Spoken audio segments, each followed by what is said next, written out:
የሐዋርያው ጳውሎስ መልእክት ወደ ኤፌሶን ሰዎች። መግቢያ። ጸሐፊው መልእክቱ የተጻፈበት ጊዜና ቦታ። የመልእክቱ ጸሐፊ ጳውሎስ መሆኑን ራሱ መልእክቱ ይገልጻል። ምዕራፍ 1 ቁጥር 1፣ ምዕራፍ 3 ቁጥር 1ን ይመልከቱ። ከምዕራፍ 3 ቁጥር 7 እና 13፣ ምዕራፍ 4 ቁጥር 1፣ ምዕራፍ 6 ከቁጥር 19 እስከ 20 ጋር ያነጻጽሩ። ይህ መልእክት ኤፌሶንን ጨምሮ ወደ ሌሎች ከተሞች እንዲደርስ የተጻፈ ዙዋሪ ደብዳቤ ሳይሆን አይቀርም። ምዕራፍ 1 ቁጥር 1 እና 15፣ ምዕራፍ 6 ቁጥር ከ21 እስከ 23 ማብራሪያ ይመልከቱ። ጳውሎስ የቆላስያስን መልእክት በጻፈበት ጊዜ በ60 ዓመተ ምህረት ገደማ በሮም እስር ላይ እያለ ይህንን ደብዳቤ ጽፎታል። ምዕራፍ 3 ቁጥር 1፣ ምዕራፍ 4 ቁጥር 1፣ ምዕራፍ 6 ቁጥር 20ን ይመልከቱ። የኤፌሶን ከተማ። ኤፌሶን በትንሿ እስያ በዛሬቱ ቱርክ በምዕራብ ክፍል ከሚገኙት ከተሞች እጅግ የታወቀች ከተማ ነበረች። ከተማዋ ወደ ኤጂኒያ ባህር በሚፈሰው የካይስተር ወንዝ ላይ አንድ ወደብ ነበራት። ታላላቅ የንግድ መንገዶች አቋርጠው በሚያልፉበት ቦታ ላይ የተመሰረተች ስለሆነች ኤፌሶን የንግድ ማዕከል ለመሆን በቅታለች። ግሪኮች አርጤምስ፣ ሮማውያን ዲያና የሚሏት ጣዖት አምላኪ ቤተ መቅደስ በዚች ከተማ ይገኝ ስለነበረ ክፉኛ ትኩራራም ነበር። ከሐዋርያት ሥራ ምዕራፍ 19 ከቁጥር 23 ከ31 ጋር ያነጻጽሩ። ጳውሎስ በኤፌሶን 3 ዓመት ያህል ተቀምጦ የወንጌል ስርጭት ማዕከል አድርጓት ነበር። የሐዋርያት ሥራ ምዕራፍ 19 ቁጥር 10 ማብራሪያ ይመልከቱ። በዚያን ጊዜ የነበረችውን ቤተክርስቲያን በአንድ ወቅት አድጋ ተስፋፍታ ነበር። በኋላ ግን በራእይ ምዕራፍ 2 ቁጥር 1 እስከ 7 ላይ ያለውን ማስጠንቀቂያ መሰጠቱ አስፈላጊ ሆኖ ተገኘ። መልእክቱ ኤፌሶን እንደ ሌሎቹ የጳውሎስ መልእክቶች የስህተት ትምህርት ወይም ኑፋቄ በተመለከተ በተለይ የሚያወሳው ነገር የለም። ጳውሎስ ይህንን መልእክት የጻፈው የአንባቢዎቹን አድማስ በማስፋት የእግዚአብሔርን የዘላለም ዕቅድ የጸጋውንም ስፋት ጥልቀት ይበልጥ እንዲረዱና እግዚአብሔር ለቤተ ክርስቲያን ያለውን ታላቅ ግብ ማድነቅ እንዲችሉ ነው። ይህ መልእክት ወደ እግዚአብሔር ጥበብ ዕቅድና ዓላማ በሚስቡ ድንቅ መገለጫዎች መካከል በተሰባጠሩ ስለ እግዚአብሔር በረከት በሚናገሩ ተከታታይ አረፍተ ነገሮች ይጀምራል። ሐዋርያው ጳውሎስ በዚህ መልእክቱ መዳናችን እኛ ጥቅም እንድናገኝ ብቻ ሳይሆን ለእግዚአብሔር ውዳሴና ክብርም ይሆን ዘንድ መሆኑን በአጽንኦት ያሳስባል። ዋናውና መጨረሻው የእግዚአብሔር ዕቅድ በዘመን ፍጻሜ በፍጥረት ዓለም ያለውን ሁሉ በአንድነት አጠቃሉ በክርስቶስ ስልጣን ስር ማዋል ነው። ምዕራፍ 1 ቁጥር 10። ሁሉም ክርስቲያን ይህንን ማወቅ ያለበት ዋና ነገር ስለሆነ የኤፌሶን ምዕመናን ይህንን እንዲገነዘቡ ሐዋርያው ይጸልይላቸዋል። መዝሙር ምዕራፍ 81 ከቁጥር 15 እስከ 23። ሐዋርያውም በምዕራፍ 3 ቁጥር 14 እስከ 1 ላይ በድጋሚ ይጸልያል። እግዚአብሔር ለቤተ ክርስቲያን ያለውን ዓላማና ግብ ካስረዳ በኋላ በምን አይነት መልክ ተፈጻሚ መሆን እንዳለባቸው በቅደም ተከተል ያስቀምጣል። ከሁሉ አስቀድሞ እግዚአብሔር በጸጋው እያንዳንዱ ከራሱ ጋር አስታርቋል። ምዕራፍ 2 ከቁጥር 1 እስከ 10። በሁለተኛ ደረጃ እግዚአብሔር የዳኑትን ሰዎች እርስ በርሳቸው አስታርቋቸዋል። በክርስቶስ ሞት መካከለኛ የነበረው የጥል ግድግዳ ፈርሷል። ምዕራፍ 2 ቁጥር 11 እስከ 22። ይህ ብቻ አይደለም። እግዚአብሔር እነዚህን የታረቁትን ሰዎች አንድ አካል በሆነችው ቤተክርስቲያን አንድ በማድረግ አስደናቂ ስራ ሰርቷል። ይህም ለጳውሎስ ከመገለጡ በፊት ሙሉ በሙሉ ያልታወቀ ሚስጥር ነበር። ምዕራፍ 3 ከቁጥር 1 እስከ 6። ጳውሎስ ግን አሁን እግዚአብሔር ለቤተክርስቲያን ያሰበውን ሐሳብ በተሻለ ሁኔታ ለመግለጽ ችሏል። ይሄውም ብዙ ገጽታ ያለው የእግዚአብሔር ጥበብ በሰማያዊ ስፍራ ላሉት አለቆችና ባለስልጣናት የሚገልጽበት መንገድ እንድትሆን ስለፈለገ ነው። ምዕራፍ 3 ከቁጥር 7 እስከ 13። በሰማያዊ ስፍራ የሚለው ተደጋግሞ ሲታይ ምዕራፍ 1 ቁጥር 3 እና 20፣ ምዕራፍ 2 ቁጥር 6፣ ምዕራፍ 3 ቁጥር 10፣ ምዕራፍ 6 ቁጥር 12 የክርስትና ሕይወት በምድር ብቻ ተወስኖ እንዳልቀረ ያመለክታል። የክርስትና ትርጉሙና ጠቀሜታውን ክርስቶስ በእግዚአብሔር አብ ቀኝ ከተቀመጠበት ከሰማያዊ ስፍራ አንጻር ማየት ይቻላል። ምዕራፍ 1 ቁጥር 20። ይሁን እንጂ ይህ ሕይወት የሚኖረው ምድር ላይ ነው። ለምን ቢባል የእግዚአብሔር ዕቅድ በአማኝ የዕለት ተዕለት ኑሮ ውስጥ ይገለጣልና። አማኞች አንዱ ሌላውን በማገልገል አንድነትንና ብስለትን እንዲያሳድጉ ምዕራፍ 4 ከቁጥር 1 እስከ 16 ከሞት ተነስቶ ወደ ሰማይ ያረገውን ጌታ ለቤተ ክርስቲያን አባላት ስጦታ ሰጥቷቸዋል። በክርስቶስ ራስነት በምትተዳደረዋ በዚች ቤተ ክርስቲያን የሚታየው አንድነት በዘመናት መጨረሻ ላይ የሚሆነውን በሰማይና በምድር ያለውን ሁሉ በክርስቶስ አንድ ማድረግ አስቀድሞ የሚያመለክት ነው። ምዕራፍ 1 ቁጥር 10። አንድነት በልዩነት ያለበት ይህ አዲሱ የቅድስና ሕይወት ክርስቶስ የሌለበት የአሮጌው ሕይወት ተቃራኒ ነው። ምዕራፍ 4 ከቁጥር 17 እስከ ምዕራፍ 6 ቁጥር 9። በጌታ ብርቶች የሆኑ ምዕመን በተለይም በጸሎት በመንፈሳዊ ውጊያ ውስጥ ክፉን ድል ይነሳሉ። ምዕራፍ 6 ቁጥር 10 እስከ 20። አስተዋጽኦ አንደኛ ሰላምታ ምዕራፍ 1 ከቁጥር 1 እስከ 2። ሁለተኛ መለኮታዊ ዕቅድ የክርስቶስ ክብርና የበላይነት ምዕራፍ 1 ከቁጥር 3 እስከ 14። ሶስተኛ ክርስቲያኖች የእግዚአብሔርን ዕቅድና ኃይል እንዲያውቁ ምዕራፍ 1 ከቁጥር 15 እስከ 23። አራተኛ የእግዚአብሔርን ዓላማ ዳር ለማድረስ የሚካሄድባቸው መንገዶች ምዕራፍ 2 እስከ 3። ሀ እያንዳንዱ ሰው በጸጋ የሚያገኘውን መዳን ምዕራፍ 2 ከቁጥር 1 እስከ 10። ለአይሁድና አሕዛብ በመስቀሉ አማካይነት በመካከላቸው እርቅ መመስረቱ ምዕራፍ 2 ከቁጥር 11 እስከ 18። አመርሃ አይሁድ አሕዛብን አንድ ቤተሰብ ማድረግ መቻሉ ምዕራፍ 2 ከቁጥር 19 እስከ 22። መ የእግዚአብሔር ጥበብ በቤተ ክርስቲያን አማካይነት መገለጡ ምዕራፍ 3 ከቁጥር 1 እስከ 13። ሰ የእግዚአብሔር ሙላት በጥልቁ ለማለማመድ የመጸለይ አስፈላጊነት ምዕራፍ 3 ከቁጥር 14 እስከ 21። አምስተኛ የእግዚአብሔርን ዓላማ በቤተ ክርስቲያን ውስጥ ለመፈጸም አስፈላጊው ነገር ምዕራፍ 4 ቁጥር 1 እስከ ምዕራፍ 6 ቁጥር 20። ሀ አንድነት ምዕራፍ 4 ከቁጥር 1 እስከ 6። ለብስለት ምዕራፍ 4 ከቁጥር 7 እስከ 16። አመርሃ የግል ሕይወትን ማደስ ምዕራፍ 4 ቁጥር 17 እስከ ምዕራፍ 5 ቁጥር 20። መ በቤተሰብ መካከል መኖር የሚገባው ግንኙነት ምዕራፍ 5 ቁጥር 21 እስከ ምዕራፍ 6 ቁጥር 9። አንደኛ መመሪያው የሚከተሉትን ይመለከታል ምዕራፍ 5 ቁጥር 21። ሁለተኛ ባልና ሚስት ምዕራፍ 5 ቁጥር 22 እስከ 23። ሶስተኛ ልጆችና ወላጆችን ምዕራፍ 6 ከቁጥር 1 እስከ 4። አራተኛ ባሮችና ሳዳሪዎችን ምዕራፍ 6 ከቁጥር 5 እስከ 9። ሰ ለመንፈሳዊ ውጊያ አስፈላጊው ብርታትና ጥንካሬ ምዕራፍ 6 ከቁጥር 10 እስከ 20። ስድስተኛ ማጠቃለያ የመሰናበቻ ሰላምታና ቡራኬ ምዕራፍ 6 ከቁጥር 1 እስከ 24። ምዕራፍ 1 ቁጥር 1 በእግዚአብሔር ፍቃድ ጳውሎስ በአጽንኦት የሚያሳየው በእግዚአብሔር ስር በመሆን ያለውን ስልጣን ብቻ ሳይሆን በዚህ ምዕራፍ በአጠቃላይ በመልእክቱ ውስጥ በእግዚአብሔር ሉዓላዊ ዕቅድና ዓላማ ላይ የበለጠ ትኩረት እንደሚያደርግ ነው። ሐዋርያ በተለይ በክርስቶስ የተላከ ማለት ነው። ማርቆስ ወንጌል ምዕራፍ 6 ቁጥር 30፣ አንደኛ ቆሮንቶስ ምዕራፍ 1 ቁጥር 1፣ ዕብራውያን ምዕራፍ 3 ቁጥር 1ን ማብራሪያ ይመልከቱ። በኤፌሶን አማራጭ ትርጉሙን ይመልከቱ። መልእክቱ በኤፌሶን የምትገኘን አንድ ቤተክርስቲያን ጨምሮ ለአያሌ ቤተክርስቲያናት የተጻፈ ዙሃሪ ደብዳቤ ነው። ቁጥር 15 ምዕራፍ 6 ከቁጥር 21 እስከ 23፣ የሐዋርያት ሥራ ምዕራፍ 15 ቁጥር 10 ማብራሪያ ይመልከቱ። ምዕራፍ 1 ቁጥር 2 ጸጋና ሰላም። ምንም እንኳን እነዚህ ቃላት ብዙዎቹ መንፈሳዊ ባልሆኑ የሰላምታ ደብዳቤዎች ውስጥ በተለምዶ ጥቅም ላይ የሚውሉ ቢሆኑም ቀጥሎ ያሉት ቃላት እንደሚያሳዩት ጳውሎስ መንፈሳዊውን ሁኔታ ለማመልከት ተጠቅሞበታል። ምዕራፍ 1 ከቁጥር 3 እስከ 14። ይህ ክፍል በግሪኩ አንድ ወጥ አረፍተ ነገር ሲሆን ብዙውን ጊዜ ውዳሴ በሚለው አንድ ቃል ተጠቃሎ ይጠራል።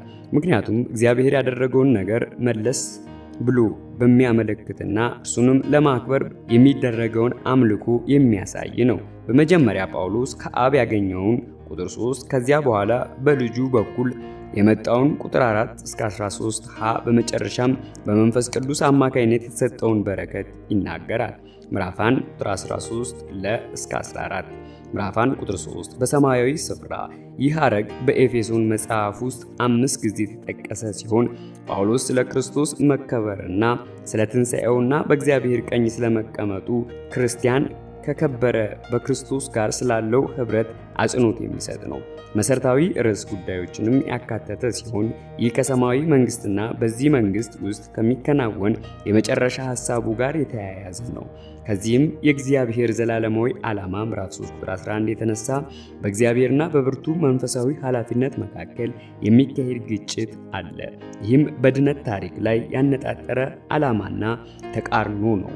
ጳውሎስ በቁጥር 3 ላይ ክርስቲያኖች ከከበረው ክርስቶስ ጋር ባላቸው ኅብረት በሰማያዊ ስፍራ ካለውና ከዚያም ከሚመጣው መንፈሳዊ በረከት ሁሉ ተጠቃሚዎች መሆናቸውን ይናገራል። በቁጥር 20 እስከ 22 ላይ ለቤተ ክርስቲያን ጥቅም ሲባል ሁሉንም ይገዛ ዘንድ ክርስቶስ በዚያ ስፍራ መከበሩንና በሌሎችም ኃይላትና አለቆች ላይ ከፍ ማለቱን ይገልጻል። ከክርስቶስ በምዕራፍ 2 ቁጥር 6 ላይ እንደተጠቀሰው አሕዛብ አይሁድን በቤተ ክርስቲያን ወደ አንድ አካል በማምጣት የእግዚአብሔርን የጥበቡን ብዛት በሰማያዊ ስፍራ ላሉት አለቆችና ባለስልጣናት በድል አድራጊነት አሳያቸው። ምዕራፍ 3 ቁጥር 11። ስለዚህም አሁን በዚህ ያለው የቅዱሳን መንፈሳዊ ውጊያ በሰማይ ካሉ ከእግዚአብሔር ከሚቃወም ታላላቅ መንፈሳዊ ኃያላት ጋር እንጂ ከስጋና ከደም ጋር የሚደረግ አይደለም። ምዕራፍ 6 ቁጥር 12። በክርስቶስ ይህ ቃል ከቁጥር 3 እስከ 12 ላይ ብቻ 12 ጊዜ ይገኛል። ይህም ጳውሎስ ብዙ ጊዜ የክርስቶስ አካል በማለት የሚመስለውንና ክርስቶስ ከአማኞች ጋር ያለውን መንፈሳዊ ህብረት የሚያመለክት ነው። ለምሳሌ ቁጥር 23፣ ምዕራፍ 2 ቁጥር 16፣ ምዕራፍ 4 ቁጥር 4፣ ቁጥር 12 ቁጥር 16፣ ምዕራፍ 5 ቁጥር 23 ቁጥር 30ን ይመልከቱ። የባረከን ይባረክ። የአይሁድ ህዝብ መባረክ የሚለውን ቃል የሚጠቀሙት እግዚአብሔር ለእኛ ያለውን በጎነትና እኛ ለእርሱ የምናቀርበውን ምስጋና ወይም ውዳሴ ለመግለጽ ነው። አንድ የጌታችን የኢየሱስ ክርስቶስ አምላክና አባት ኢየሱስ ከእግዚአብሔር አብ ጋር ያለውን ህብረት ፍጹም የተለየ ነው። የዮሐንስ ወንጌል ምዕራፍ 20 ቁጥር 17 እና ማብራሪያውን ይመልከቱ። ቅዱሳን ነውር አልባ በምዕራፍ 5 ቁጥር 27 ላይ የተጠቀሱትን ተመሳሳይ ጥምር ቃላት ይመልከቱ። ቅድስና የእግዚአብሔር ምርጫ ውጤት እንጂ ለምርጫው መሰረት አይደሉም። ቃሉ በክርስቶስ ምክንያት ለአማኙ የተሰጠውንና ከአማኙ ግላዊ የጽድቅ ኑሮ ጋር የተያያዘውን ቅድስና ያመለክታል። የአንደኛ ቆሮንቶስ ምዕራፍ 1 ቁጥር 2 ማብራሪያ ይመልከቱ። ዓለም ከመፈጠሩ አስቀድሞ ዮሐንስ ወንጌል ምዕራፍ 17 ቁጥር 24 ይመልከቱ። መርጦናልና በጳውሎስ መልእክት ውስጥ ምርጫ የሚለው ሐሳብ ያለማቋረጥ የሚጠቀስ ነው። ሮሜ ምዕራፍ 8 ቁጥር 29 እስከ 33፣ ምዕራፍ 9 ከቁጥር 6 እስከ 26፣ ምዕራፍ 11 ቁጥር 5 7 28፣ ምዕራፍ 16 ቁጥር 13፣ ቆላሲያስ ምዕራፍ 3 ቁጥር 12፣ አንደኛ ተሰሎንቄ ምዕራፍ 1 ቁጥር 4፣ ሁለተኛ ተሰሎንቄ ምዕራፍ 2 ቁጥር 13፣ ቲቶ ምዕራፍ 1 ቁጥር 1። በዚህም ምዕራፍ ውስጥ እንደሚከተለው አጽንዖት ተሰጥቶታል። አንደኛ መርጦናልና፣ በዚህ ቦታ ሁለተኛ ወሰነን፣ ቁጥር 5 ሶስተኛ ተመርጠናል፣ ቁጥር 11 አራተኛ አስቀድሞ የተወሰነን፣ ቁጥር 11 በፍቅር ከምዕራፍ 3 ቁጥር 17 ከምዕራፍ 4 ቁጥር 2 እና ከ15 እስከ 16 ምዕራፍ 5 ቁጥር 2 ጋር ያነጻጽሩ። ምዕራፍ 1 ቁጥር 5 ልጆቼ እንሆን ዘንድ የሮሜ ምዕራፍ 8 ቁጥር 23 ማብራሪያ ይመልከቱ። ወሰነን እግዚአብሔር በክርስቶስ የሚያምኑ የቤተሰቡ አባል እንዲሆኑና ልጁንም እንዲመስሉ አስቀድሞ ወስኗል። ሮሜ ምዕራፍ 8 ቁጥር 29 ያነጻጽሩ። ይህም ምርጫው ኤፌሶን ምዕራፍ 1 ቁጥር 4 በፍቅር መሆኑን፣ ቁጥር 4 በእርሱ ፍጹም መልካም ፍቃድ ላይ መመስረቱን፣ ቁጥር 5 እና 9 11 ዓላማው እግዚአብሔር ለማክበር መሆኑን፣ ቁጥር 14 የሚያመለክት ሲሆን ነገር ግን የእግዚአብሔርን ውሳኔ የግሉ ለማድረግ ግን ሁሉም ሰው ወንጌልን የማመን ግዴታን የማስታረቅ ነው። ቁጥር 13 ምዕራፍ 1 ቁጥር 6 በሚወደው በእርሱ በክርስቶስ ማለት ነው እንዲመሰገን። ቁጥር 12 እና 14ን ይመልከቱ። መመረጥ ለእግዚአብሔር ክብር የሚሆን ነው። ምዕራፍ 1 ቁጥር 7 ቤዝነት። ቁጥር 14 ምዕራፍ 4 ቁጥር 3 ሮሜ ምዕራፍ 3 ቁጥር 24 ቲቶ ምዕራፍ 2 ቁጥር 14ን ይመልከቱ። የኤፌሶን ሰዎች በግሪክና በሮማውያን ዘንድ ያለውን የመቤዠት ልምድ ያውቃሉ። ይኸውም ባሮች ወጆ ከፍለው ነፃ ይወጡ የነበረበት ነው። በተመሳሳይ ሁኔታ ኃጢአተኞችን ከኃጢአት ባርነትና ከሕግ መርገም ነፃ ለማውጣት የተከፈለው በዚህ ክፍል በደሙ ተብሎ የተጠቀሰው የክርስቶስ ሞት ነው። ገላትያ ምዕራፍ 3 ቁጥር 13ን ይመልከቱ። በደሙ ከምዕራፍ 2 ቁጥር 13 ከአንደኛ ጴጥሮስ ምዕራፍ 1 ቁጥር 18 እስከ 19 ጋር ያነጻጽሩ። ምዕራፍ 1 ቁጥር 9 ሚስጥር የሮሜ ምዕራፍ 11 ቁጥር 25 ቆላሲያስ ምዕራፍ 1 ቁጥር 26ን ማብራሪያውን ይመልከቱ። ምዕራፍ 1 ቁጥር 10 ራስ በሆነው ስር ለመጠቅለል ጳውሎስ እዚህ ቦታ የተጠቀመው ቃል የሚያመለክተው የመሪነት ሐሳብ ብቻ ሳይሆን ሌሎች ብዙ ነገሮችንም የያዘ ነው። ውጥንቅጡ በወጣና ነገሮች ሁሉ ትርጉም ባጡበት በዚህ ዘመን የሚሰጠው ሐሳብ በክርስቶስ መሪነት ስር ሁሉም ነገር ትርጉም ወዳለው ህብረት የመዳረሻው ጊዜ የብዙዎችን ናፍቆት መሆኑን የሚያመለክት ይመስላል። ምዕራፍ 1 ቁጥር 11 በእርሱ ክርስቶስ የእግዚአብሔር ዕቅድ ማዕከል ነው። ፍጥረት ዓለም ይህንን ወይም አንድ ክርስቲያን ትርጉም ያለው ሊሆን የሚችለው ከክርስቶስ ጋር ካለው ህብረት አኳያ ብቻ ነው። በመቀጠልም ጳውሎስ የሚናገረው ስለመላው ዓለም ሳይሆን ለእግዚአብሔር ጥሪ ምላሽ ስለሰጡት ነው። ምዕራፍ 1 ቁጥር 12 በክርስቶስ ተስፋ በማድረግ የመጀመሪያ የሆነው እኛ ምናልባት ብዙ አሕዛብ አማኞች ከመሆናቸው በፊት እንደ ጳውሎስ በክርስቶስ ያመኑትን አይሁድ ሊያመለክት ይችላል። ምዕራፍ 1 ቁጥር 13 እናንተ ደግሞ አሕዛብ የነበሩትን አብዛኞቹን የኤፌሶን ሰዎች ሊያመለክት ይችላል። አምናችሁም የመታተሙ ሁኔታ ከማመን ጋር የተያያዘ ነው። ማኅተም ታተማችኋል። በዚያን ዘመን ማኅተም ባለ ንብረትነትን ያመለክት ነበረ። ማኅተም የሆነውን የመንፈስ ቅዱስ መኖር ለአማኞች የድኅነት ማጽናኛ ምልክት ነው። ምዕራፍ 1 ቁጥር 12 መያዣ የሮሜ ምዕራፍ 8 ቁጥር 23 ማብራሪያ ይመልከቱ። ምዕራፍ 1 ቁጥር 15 ከሰማሁበት ጊዜ አንስቶ ጥቂት ዓመታት ከእነርሱ ጋር ከቆየ ሰው ይህንን መስማት ትንሽ ግር ይላል። ቤተ ክርስቲያኒቱ እጅግ ሰፊ ስለሆነች ወይም የኤፌሶን ምልክት ለብዙ አብያተ ክርስቲያናቶች እንዲደርስ ተብሎ የተጻፈ ከሆነ የቁጥር 1 ማብራሪያ ይመልከቱ። እሱ ከጎበኛቸው አካባቢዎች የመጣውን ወሬ ሊያመለክት ይችላል። ምዕራፍ 1 ቁጥር 16 በጸሎቴ ጳውሎስ ለኤፌሶን ክርስቲያኖች የጸለየው ጸሎት እግዚአብሔር በክርስቶስ ላሉ አማኞች ሁሉ ያለውን ከፍተኛ ምኞት ያሳያል። ምዕራፍ 1 ቁጥር 17 የጌታችን ኢየሱስ ክርስቶስ አምላክ የቁጥር 3 ማብራሪያ ይመልከቱ።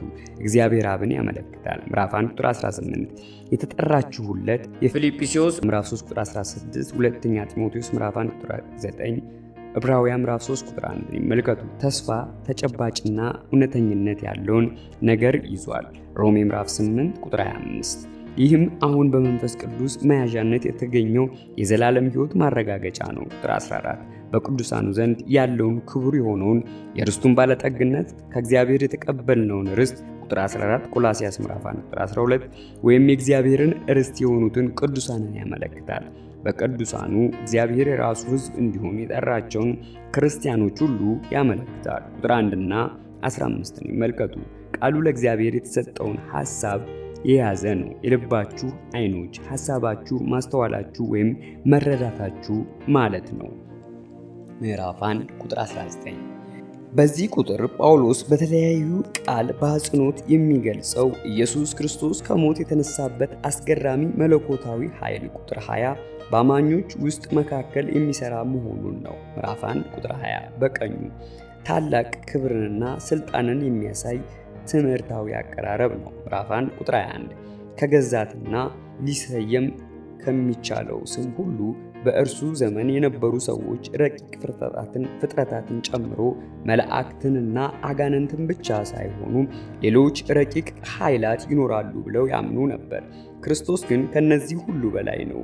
ከግዛትና ከስልጣን ከኃይልና ከጌትነት በጊዜው በነበሩት የአይሁድ ሃይማኖት መምህራን ዘንድ የመላእክትን የተለያዩ ደረጃዎች ያሳያሉ ተብሎ ይታመንም ነበር። ሮሜ ምዕራፍ 8 ቁጥር 38፣ ኤፌሶ ምዕራፍ 3 ቁጥር 10፣ ምዕራፍ 6 ቁጥር 13፣ ቆላስይስ ምዕራፍ 1 ቁጥር 16፣ ምዕራፍ 2 ቁጥር 10 እና 15፣ ቲቶ ምዕራፍ 3 ቁጥር 1ን ይመልከቱ።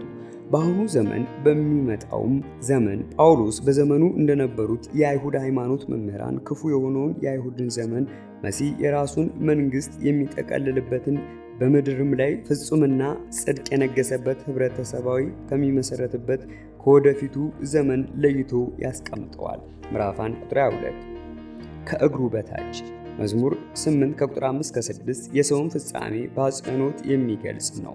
ዕብራውያን ምዕራፍ 2 ከቁጥር 6 እስከ 9 ደግሞም በመጨረሻ የሰው ልጅ የሆነው ክርስቶስ በሁሉም ነገር ላይ ገዢ እንደሚሆን ያሳያል። ከዕብራውያን ምዕራፍ 10 ቁጥር 13 ጋር ያነጻጽሩ። ራስ ክርስቶስ በቤተ ክርስቲያን ላይ ብቻ ሳይሆን በነገሩ ሁሉ ላይ ራስ ነው። የቁጥር 10 ማብራሪያ ይመልከቱ። ምዕራፍ 1 ቁጥር 23 የሚሞላው የእርሱ ሙላት ቤተ ክርስቲያን የክርስቶስ ሙላት ናት ሲል ሁሉንም በሚሞላው በእርሱ እንደተሞላች ለማሳየት ይሆናል። አካሉ አንድን አጥቢያ ቤተ ክርስቲያን ሳይሆን እውነተኛ አማኞችን ሁሉ የሚያካትተውን ዓለም አቀፋዊ ቤተ ክርስቲያን ያመለክታል። ምዕራፍ 2 ቁጥር 16፣ ምዕራፍ 4 ቁጥር 4፣ ቁጥር 12፣ ቁጥር 16፣ ምዕራፍ 5 ቁጥር 23 እና ቁጥር 30 መልከቱ። ምዕራፍ 2 ከቁጥር 1 እስከ 10 ጳውሎስ በምዕራፍ 1 ላይ ሁሉም ለክብሩ ምስጋና እንዲሆን ክርስቶስ በአጠቃላይ የሁሉም ነገር ራስ መሆኑን በማመልከት የእግዚአብሔርን ታላቅ ዓላማና ዕቅድ ጽፏል።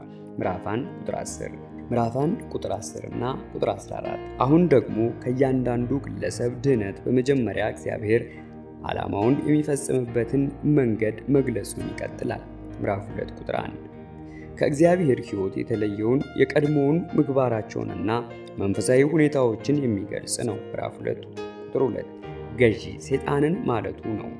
የዮሐንስ ወንጌል ምዕራፍ 14 ቁጥር 30ን ያነጻጽሩ። ገዢ ይለዋል። በአየር ሰይጣን በምድር ላይ ብቻ የተወሰነ ጠላት አይደለም። ምዕራፍ 6 ቁጥር 12ን ያነጻጽሩ። መንፈስ ሰይጣን ሰው ሳይሆን የተለየ ፍጡር ነው። ከኢዮብ ምዕራፍ 1 ቁጥር 6፣ ሕዝቅኤል ምዕራፍ 28 ቁጥር 15 ጋር ያነጻጽሩ። የኢሳይያስ ምዕራፍ 14 ቁጥር 12 እስከ 15 ማብራሪያ ይመልከቱ። ምዕራፍ 2 ቁጥር 3 እኛም ሁላችን አይሁድን አሕዛብን ያመለክታል። የማንኛውም ሰው መሠረታዊ ተፈጥሮ በኃጢአት የተበከለ ነው። የቁጣ ልጆች ቅጣት የሚገባቸው የሚል ትርጓሜን የያዘ ሐረግ ነው። ሮሜ ምዕራፍ 1 ከቁጥር 18 እስከ 20፣ ምዕራፍ 2 ቁጥር 5፣ ምዕራፍ 9 ቁጥር 22ን ይመልከቱ። ምዕራፍ 2 ቁጥር 5 በክርስቶስ ሕያዋን አደረገን። ይህ እውነት በሮሜ ምዕራፍ 6 ከቁጥር 1 እስከ 10 ላይ በሚገባ ተገልጿል። ምዕራፍ 2 ቁጥር 6 በክርስቶስ ኢየሱስ ከክርስቶስ ጋር ባለን ኅብረት ማለት ነው። በሰማያዊ ስፍራ የምዕራፍ 1 ቁጥር 3ን ማብራሪያ ይመልከቱ። ምዕራፍ 2 ቁጥር 3 ምዕራፍ 2 ቁጥር 7 በሚመጣው ዘመን ከምዕራፍ 1 ቁጥር 21 ጋር ያነጻጽሩ። ምናልባት በክርስቶስ የሚገኘውን የወደፊቱን ዘላለማዊ በረከት ሊያመለክት ይችላል። ያሳይ ዘንድ ገልጦ ያሳይ ወይም ያረጋግጥ ዘንድ ማለት ነው። አማኞች ለዘላለም የእግዚአብሔርን ጸጋ የሚያንጸባርቁ ይሆናሉ። ምዕራፍ 2 ቁጥር 8 የእግዚአብሔርን ጸጋ ለማወቅ የሚረዳ ዋና ክፍል ነው። ይህም በጎነቱን እንዲያውም የሚሰጠውን ሞገሱንና ይቅርታ አድራጊ ፍቅሩን ያሳያል።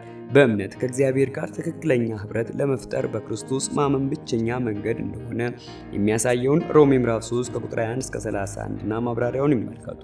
እምነት ወንጌልን ማወቅና ሮሜ ምዕራፍ 10 ቁጥር 14 የመልእክቱን እውነት ማመን እንዲሁም አዳኙን ኢየሱስን የግል መድኃኒት አድርጎ መቀበልን የያዘ ነው። የዮሐንስ ወንጌል ምዕራፍ 1 ቁጥር 12 ድናችኋል። ይህ ቃል ሰፋ ያለ ትርጉም አለው። ይህም ኃጢአተኛ በመሆናችን ምክንያት በራሳችን ላይ ካመጣነው ከእግዚአብሔር ቁጣ መዳናችንን ጭምር ያመለክታል። ይህም የተፈጸመው ድርጊት መሆኑንና አሁንም የመስራት ኃይል እንዳለው በአጽንኦት ያሳያል። ከናንተ አይደለም። የትኛውም የሰው ጥረት ለድነታችን አስተዋጽኦ ማድረግ አይችልም፣ የእግዚአብሔር ስጦታ ነው። ምዕራፍ 2 ቁጥር 9 ማንም እንዳይመካ ማንም ለመዳኑ ያደረገው አስተዋጽኦ ኖሮ የሚያስመካው ነገር የለም። በሥራ አይደለም። ማንም ሕግን በመጠበቅ ድህነት ሊያገኝ አይችልም። ሮሜ ምዕራፍ 3 ቁጥር 20 እና ቁጥር 28 ምክንያቱም ሰው ሁሉ በመንፈሱ የሞተ የሰይጣን ምርኮኛ የኃጢአትን ባሪያ የሆነና በእግዚአብሔርም ቁጣ ስር የወደቀ ስለሆነ ነው። ድነትን ለማግኘት የሚደረገው እንዲህ ያለው ሥርዓታዊ አቀራረብ በመጽሐፍ ቅዱስ ውስጥ ተቀባይነት እንደሌለው ተገልጿል። ምዕራፍ 2 ቁጥር 10 አስቀድሞ ያዘጋጀልንን በምዕራፍ 1 የታየውን የእግዚአብሔርን ሉዓላዊ ዓላማና ዕቅድ የሚያንጸባርቅ አብይ ሐሳብ ነው። እጅ ሥራዎቹ የግሪኩ ቃል አንዳንድ ጊዜ የጥበብ ሥራ የሚል ሐሳብ የያዘ ነው። ምዕራፍ 2 ከቁጥር 15 እስከ 22 ጳውሎስ ከግለሰብ ድነት በመጀመር ከእግዚአብሔር ጋር ቀድሞ ጠበኞች የነበሩ ሕዝቦች ማለትም አሕዛብና አይሁድን ከራሱ ጋር ብቻ ሳይሆን እርስ በርሳቸውም በክርስቶስ ወደ አስታረቀበት ወደ ሌላኛው የድነት ገጽታ ይሄዳል። ቁጥር 11 እስከ 16 ይህ ብቻ ሳይሆን በቁጥር 19 እስከ 22 እንደተገለጸውና በምዕራፍ 3 ውስጥ እንደተብራራው እግዚአብሔር አሁን የታረቁትን እነዚህን ሕዝቦች ለአንድ አካል አዋህዷቸዋል። ምዕራፍ 2 ቁጥር 11 ስለዚህ በቁጥር 1 እስከ 10 ላይ ከክርስቶስ ውጭ ያሉ ሰዎች ያሉበትን ሁኔታ ያመለክታል። እናንተ አሕዛብ የሆናችሁ አብዛኞቹን የኤፌሶን ሰዎች ያሳያል። በምዕራፍ 1 ቁጥር 13 ላይ እናንተ ቀድሞ ከሚለው ጋር ያነጻጽሩ። ተገርዘናል። ያልተገረዙ ወንድ የሆኑ አይሁድ ሕፃናት ሁሉ መገረዝ ይገባቸው ነበር። ስለዚህ በሰው እጅ በተደረገው ግርዘት የአይሁድ ሕዝብ የሚኩራሩበት ይህ ሥርዓት በአይሁድና በአሕዛብ መካከል የነበረውን ልዩነት በግልጽ የሚያሳይ ነው። ምዕራፍ 2 ቁጥር 12 በዚያን ዘመን በቁጥር 13 አሁን ግን ከሚለው ጋር ሲነጻጸር የድነት ሥራ ከመሰራቱ በፊት ያለውን ጊዜ ያሳያል። ከክርስቶስ ተለይታችሁ ያለ እግዚአብሔር እነዚህ ሁለት ሐረጎች የሚያሳዩት ያላመኑ አሕዛብ ከእስራኤልና ከክርስቶስ ምን ያህል ርቀው እንደነበር ነው። ለኪዳኑም እግዚአብሔር ለራሳቸው ለአይሁድ ሕዝብ እንዲሁም በእነርሱ አማካይነት ሌሎች በረከት እንደሚሰጥ የገባውን ቃል ያሳያል። የሮሜ ምዕራፍ 9 ቁጥር 4 ማብራሪያ ይመልከቱ። ምዕራፍ 2 ቁጥር 13 አሁን ግን በዚያን ዘመን ቁጥር 12 ከሚለው ጋር የሚነጻጸር ብቻ ሳይሆን ከክርስቶስና በክርስቶስ በሚሉት ቃላት መካከል ያለውን ንጽጽር ያሳያል። በክርስቶስ ደም ደሙን ለእኛ እንደ መስዋዕት ያፈሰሰበትን የክርስቶስን ሲቃይና ሞት ይገልጻል። ምዕራፍ 1 ቁጥር 7 ቀርባችኋል ወደ እግዚአብሔር ማለት ነው። ምዕራፍ 2 ቁጥር 14 ሁለቱን አማኝ የሆኑትን አይሁድንና አማኝ የሆኑትን አሕዛብን ያመለክታል። አማኝ የሚለያየውንም ግድግዳ በአይሁድ በአሕዛብ መካከል የነበረው የሃይማኖት ልዩነት ያስከተለውን መለያየት ግልጽ በሆነ ሁኔታ የሚያሳይ አባባል ነው። ይህም በተለይ በቤተ መቅደስ ውስጥ የነበረውን የአይሁድን አደባባይ የአሕዛብን አደባባይ የሚለየውን ግድግዳ ይገልጻል። ይህንንም ግድግዳ አልፎ በመሄድ የአሕዛብ ወገን ላይ የሞት ቅጣት እንደሚፈጽም የሚያሳይ ጽሑፍ በግድግዳው ላይ ተጽፎ ነበር። የጥል በአይሁድ በአሕዛብ መካከል ያለውን መለያየት ያመለክታል። ምዕራፍ 2 ቁጥር 15 ሕግን ሻረ። በማቴዎስ ወንጌል ምዕራፍ 5 ቁጥር 17 እና በሮሜ ምዕራፍ 3 ቁጥር 31 ላይ የተጠቀሰው ሐሳብ በብሉይ ኪዳን የተገለጠውን ሕግ የእግዚአብሔር ቅዱስ ባህሪ ስለሆነ በክርስቶስ መምጣት አልተቀየረም። በዚህም ክፍል እንደተሻረ የተገለጸው አይሁድን ከአሕዛብ የሚለየውና አሕዛብንም እንደ ርኩሰት የሚቆጥረውን ትእዛዝ ደንብ ሊሆን ይችላል። በሥጋው ምናልባት በክርስቶስን ሞት ያሳያል። አንድን አዲስ ሰው አንድ አካል የሆነውን የአማኞችን ኅብረት ማለትም ቤተክርስቲያንን ያመለክታል። ምዕራፍ 2 ቁጥር 16 በዚህ በአንድ አካል በቁጥር 15 ላይ በሥጋው የሚለውን በመንተራስ በመስቀል ላይ የተሰዋውን የክርስቶስን አካል በቁጥር 15 ላይ በሥጋው ከሚለው ጋር ያነጻጽሩ። ሊያመለክት ቢችልም ቀደም ብሎ የአማኝ አካል የተባለውን አንድን አዲስ ሰው በመባል የጠቀሰውን ሊያሳይ ይችላል። ምዕራፍ 2 ቁጥር 17 ርቃችሁት ቀርበው በቃሉ ቅደም ተከተል መሠረት አሕዛብና አይሁድ በተከታታይ ያመለክታል። ምዕራፍ 2 ቁጥር 18 ወደ አብ መቅረብ። ወደ አብ የመቅረብ ዕድሉ የተገኘው በኢየሱስ ክርስቶስ በኩልና በመንፈስ ቅዱስ አማካኝነት ነው። ይህም በክርስቶስ የሚያምኑ ሁሉ የእግዚአብሔር አብ እንደሚቀበላቸው እንደሚወዳቸው እርግጠኞች ሆነው ወደ እርሱ የመቅረብ ነፃነት መብት እንዳላቸው የሚያመለክት ነው። ምዕራፍ 2 ቁጥር 19 ከዚህ የተነሳ ጳውሎስ በቁጥር 19 ቁጥር 22 ላይ የገለጸው ኅብረት በቁጥር 14 እስከ 18 ላይ እንደተጠቀሰው ክርስቶስ በሞቱ በሰራው ሥራ ላይ የተመሰረተ ነው። እናንተ በተለይ በኤፌሶን ያሉ አሕዛብ በጳውሎስ ሐሳብ ውስጥ እንዲህ ያለ ክፍል ያሳያል። የአንድ አገር ዜጋ ቤተሰብ ተቀራራቢ የሆነ ስዕላዊ መግለጫ ናቸው። የቅርብ የሚባል በዛሬ ዘመን አጎትና አክስትን ከነ ቤተሰቦቻቸው የቅርብ ዘመድ አድርጎ የሚያጠቃልለውና ከመደበኛው ቤተሰብ ሰፋ ያለ ቤተሰባዊ መዋቅር ነው። ምዕራፍ 2 ከቁጥር 20 እስከ 21 ቤተ ክርስቲያን እንደ ቤተ መቅደስ በተመሰለችበት ሁኔታ ክርስቶስ ዋና የማዕዘን ራስ ድንጋይ፣ ሐዋርያትንና የአዲስ ኪዳን ነቢያት መሠረት፣ እያንዳንዱ ክርስቲያን ደግሞ ሕንፃው የታነጸበት ድንጋይ ሆኖ ቀርበዋል። አንደኛ ጢሞቴዎስ ምዕራፍ 2 ቁጥር 4 እስከ 8 ጳውሎስ በአንደኛ ቆሮንቶስ ምዕራፍ 3 ቁጥር 11 ላይ ክርስቶስ የቤተ ክርስቲያን ብቸኛ መሠረት እንደሆነ ይገልጻል። ምዕራፍ 2 ቁጥር 20 መሠረት በአንድ ላይ ተዋቅሮ የተገነባ ጠንካራ ሥራን የሚያሳይ ዘይቤያዊ አገላለጽ ነው።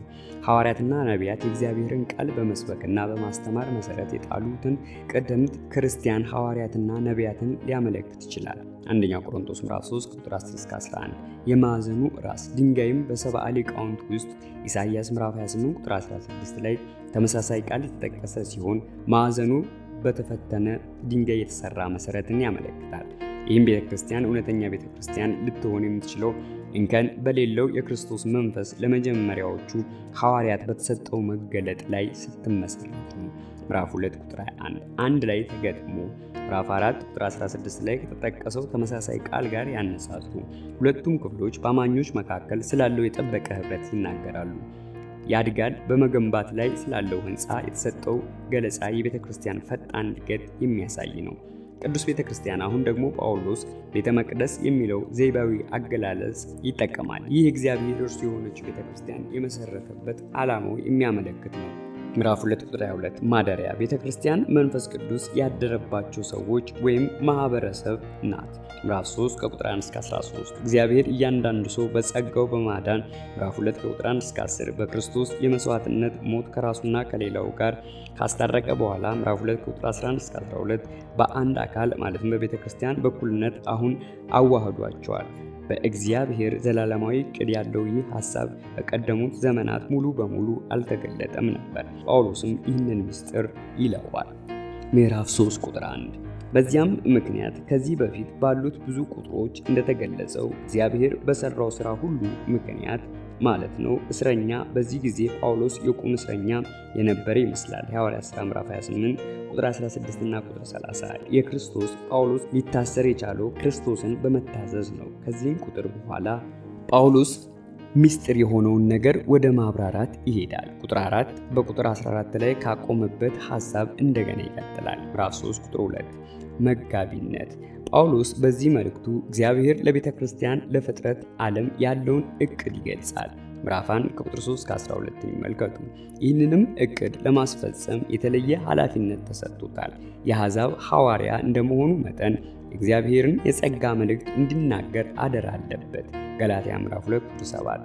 በእርግጥ ሰምታችኋል፣ ጳውሎስ ከዚህ ቀደም በኤፌሶን ለረጅም ጊዜ ቆይታ ስላደረገ ስለ አገልግሎቱ አብዛኞቹ የኤፌሶን ክርስቲያኖች ሰምተው ይሆናል። ሆኖም ይህ መልእክት በስፍራው እንዲላክ የተጻፈ ከሆነ በሌላ ቦታ ያሉ አብያተ ክርስቲያናት ስለ አገልግሎቱ ላይሰሙ ይችላሉ።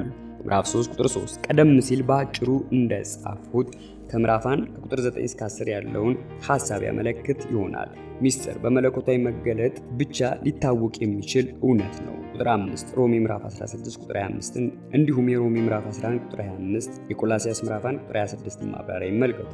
እዚህ ቦታ ሚስጥር የሚለው ቃል አማኝ የሆኑትን አይሁድንና አሕዛብን በአንድ አካል ማለትም በቤተ ክርስቲያን ያዋህደውንና በጥበብ የተሞላውን የእግዚአብሔርን እቅድ ያሳያል። ቁጥር 6 ለጊዜው የተደበቀ ሚስጥር እንደሆነ ቢታሰብም ከዚያ በላይ እግዚአብሔር የሚሰራው ቀስ በቀስ የሚገለጥ እቅድ ነው። ከምዕራፍ 1 ቁጥር 9 እስከ 10 ራዕይ ምዕራፍ 10 ቁጥር 7 ጋር ያነጻጽሩ። ምዕራፍ 3 ቁጥር 4 የክርስቶስን ሚስጥር ለዘመናት ተሰውሮ የነበረውን ቁጥር 9 አሁን ግን በመንፈስ ቅዱስ አማካይነት ለሐዋርያትና ለነቢያት የተገለጠውን ሚስጥር ጳውሎስ ይናገራል። ቁጥር 5 ሚስጥሩ በምዕራፍ 1 ቁጥር 10 ላይ እንደተገለጠው በሰማይና በምድር ያለውን ሁሉ በክርስቶስ ለመጠቅለል ነው። ከአይሁድ ከአሕዛብ እግዚአብሔር በክርስቶስ ኢየሱስ አንድ አዲስ ሕዝብ ለራሱ ፈጥሯል። ምዕራፍ 1 ቁጥር 4 እስከ 6፣ ምዕራፍ 2 ቁጥር 16፣ ምዕራፍ 3 ቁጥር 5 ቅዱሳን ለእግዚአብሔር አገልግሎት መለየትን ያመለክታል። ሐዋርያ ነቢያት የምዕራፍ 2 ቁጥር 20 ማብራሪያ ይመልከቱ። ጳውሎስ ምንም እንኳ የተገለጠ ሚስጥር ዋና ተቀባይ ቢሆንም ለሌሎቹ ደግሞ ይህ ተገልጦላቸዋል። ባለፉት ዘመናት ለነበሩ ሰዎች አልተገለጠም። የቁጥር 6ን ማብራሪያ ይመልከቱ። ምዕራፍ 3 ቁጥር 6 አብረው የቃሉ መደጋገም ቀድሞ ያልታወቀውን ሚስጥር የተለየ ገጽታ ያሳያል። ይኸውም በአንድ አካል በቤተ ክርስቲያን አሕዛብ ከአይሁድ ጋር ያላቸውን እኩልነት መደገፍ ያመለክታል። የአሕዛብ ወደ እስራኤል አምላክ መመለስና መዳን በብሉይ ኪዳን አስቀድሞ ተነግሯል። ሮሜ ምዕራፍ 15 ከቁጥር 9 እስከ 12 አሕዛብ በክርስቶስ ከሚያምኑ አይሁድ ጋር አንድ በሆነ መሰረት ላይ ሕያው የሆነ ኅብረት ይኖራቸዋል የሚል ግምት አልነበረም። አብረው ወራሾች የምዕራፍ 1 ቁጥር 18ን ማብራሪያ ይመልከቱ። ምዕራፍ 3 ቁጥር 8 ከሁሉ ያነሱ በሆነም ከአንደኛ ጢሞቴዎስ ምዕራፍ 1 ቁጥር 15 ጋር ያነጻጽሩ። ጳውሎስ አሁንም ራሱን ዝቅ አድርጎ በመቁጠር እጅግ ታላቅ ለሆነ አገልግሎት መመረጡን በመገረም ይጽፋል። ምንም እንኳ ስለ ራሱ በሰጠው ግምገማ ብዙዎችን ባንስማማም ትሕትናው ግን እውነተኛ ነበር። የማይመረመረውን እኛ ልናውቀው ከምንችለው በላይ ቢሆንም በጥቂቱ እንኳን ለማድነቅ ከማስተዋላችን ውጪ አይሆንም። ከሮሜ ምዕራፍ 11 ቁጥር 33 ጋር ያነጻጽሩ።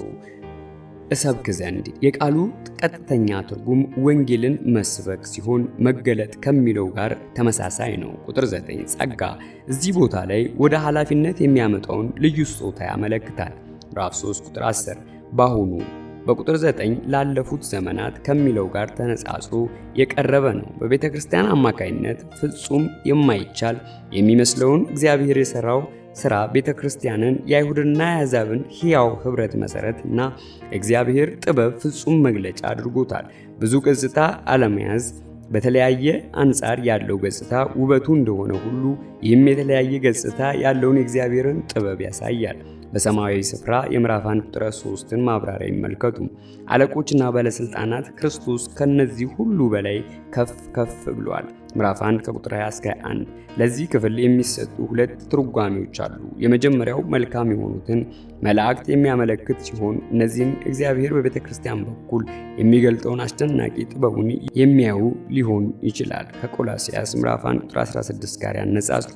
ሁለተኛው ደግሞ በጨለማው ዓለም በሰማያዊ ስፍራ ያሉትን መላእክት ሊያመለክት ይችላል። ምዕራፍ 6 ቁጥር 12፣ ዳንኤል ምዕራፍ 10 ቁጥር 13 ከቁጥር 20 እስከ 21፣ ምዕራፍ 3 ቁጥር 11። ዘላለማዊ ዕቅድ ክርስቶስ አንድ በሆነችው ቤተክርስቲያን ላይ የበላይ ራስ መሆኑ ፍጥረት ዓለምን ለመጠቅለል የሚኖረውን የበላይነት የሚያረጋግጥ ነው። ምዕራፍ 1 ቁጥር 10፣ ምዕራፍ 3 ከቁጥር 14 እስከ 21። እግዚአብሔር በአማኞች ሕይወት እየሰራ ያለውን ነገር በሚያመለክት ጳውሎስ ከልቡ ሆኖ እንደሚጸልይ ይገልጻል። የእግዚአብሔር ዋና ስጦታዎች ኃይል ቁጥር 16፣ 18 እና 20 እና ፍቅር ናቸው ቁጥር 17 እስከ 19። ምዕራፍ 3 ቁጥር 14። በዚህም ምክንያት ከቁጥር 1 የቀጠለ ሐሳብ ነው። እንበረከካለሁ።